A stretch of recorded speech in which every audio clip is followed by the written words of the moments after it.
But the NCAA did something just about a week ago, right around the time that the Department of Justice and the head of the FBI was holding a press conference about athletes, coaches, and professional gambling and the mafia.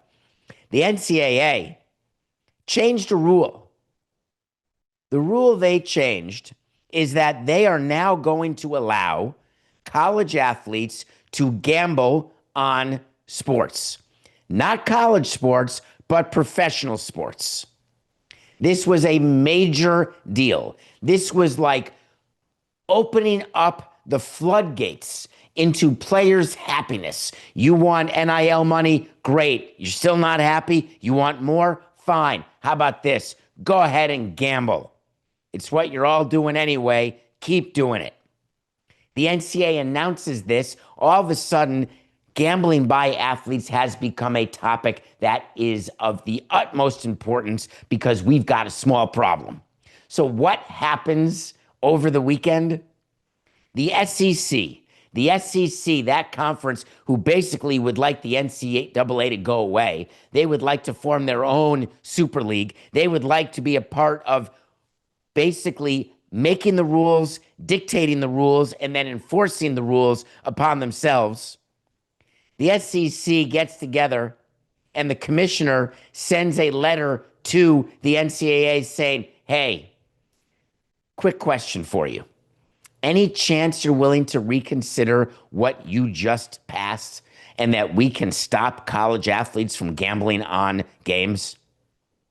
Is there any way that we could convince you, if you're trying to hang on to whatever little power you still have, to follow the lead of our conference when we got together and we said, I don't know who the hell voted for this, but we think it's a bad idea?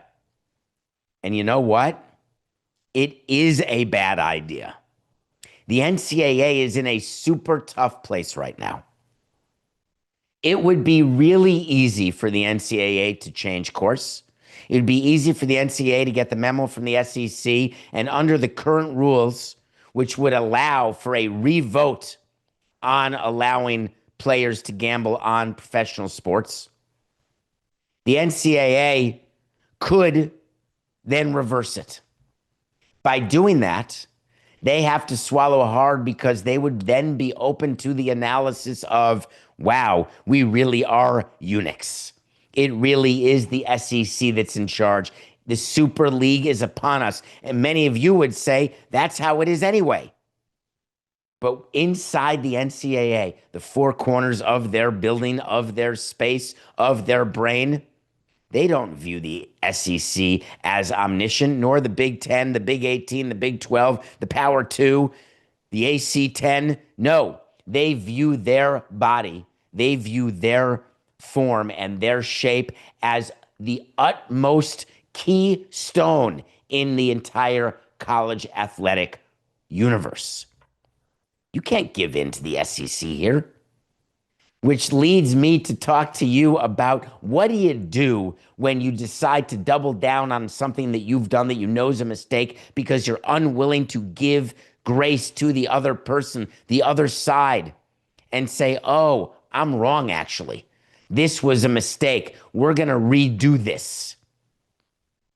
It takes a lot to admit you're wrong. And the NCAA even has the ability to hide in this one because they can say, hey, there's a board.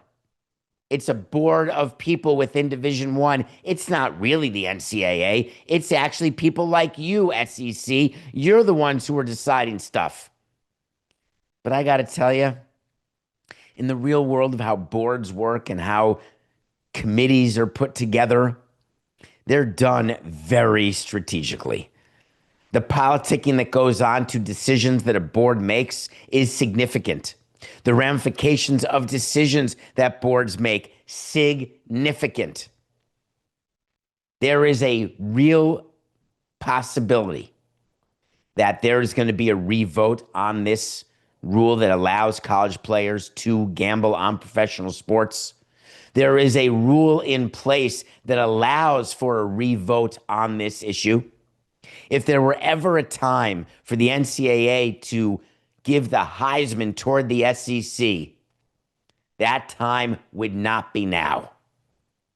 If there were ever a time for the NCAA as an entity to open their arms to the realization that their board made a mistake in allowing college athletes to bet on professional sports and to reverse that immediately, this is the time.